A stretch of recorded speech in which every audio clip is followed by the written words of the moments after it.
Hindi ka pa tapos magregalo? Kasi namas ko si Big sa mga pinsan ko. Pagdating doon, siguradong maraming dala yun. Siyempre, gusto ko rin meron siyang matanggap galing sa akin. Bakit tago ka ng tago sa kwarto? Kasi naman natatakot akong abutan ni Love You Ako talagang love you na ang tawag mo sa kanya. Small, saan ka muna kumuha ng mga pambili ng mga regalo kay Big?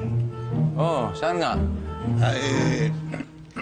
Yung Christmas tree, mga dekorasyon, alam ko na, sagot ni Victor yan.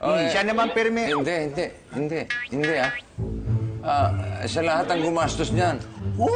Sa katunayan, pati Noche Buena namin, sinagot niya. At sa kauna-unahang pagkakataon, hindi siya nagtago sa mga inaanak niya nitong Pasko. Saan ka kumuha ng pera? Oo nga. Bonus ko! Paano mo magkakabonus? Wala ka naman trabaho. Oo nga.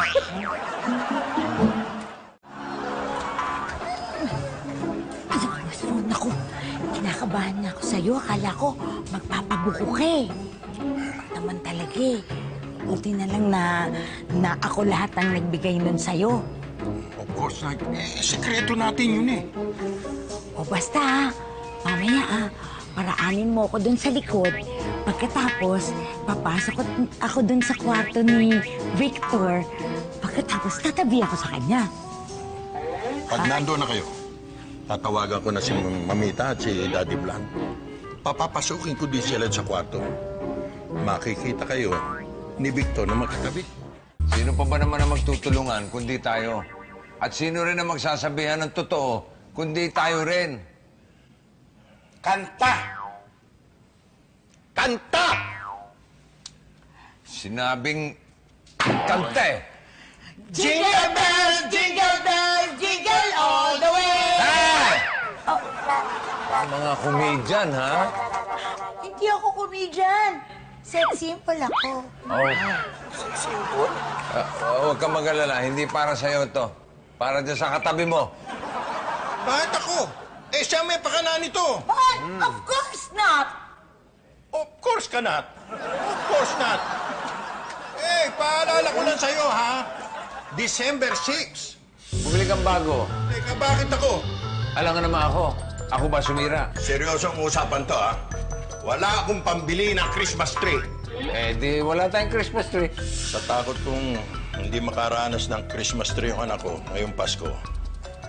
Nang kausapin niya ako nito. Hindi totoo yan, hindi totoo yan. Wala akong kinausap dito, wala kahit sino.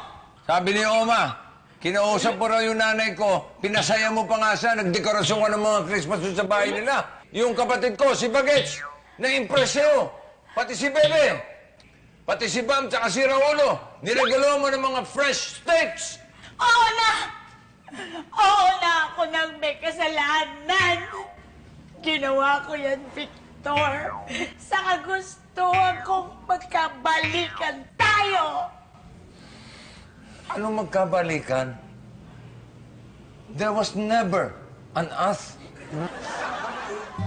Di mo ba naalala? Nung grade 2 tayo, What grade 2, grade 2? I don't know what you're talking about. Victor! Victor!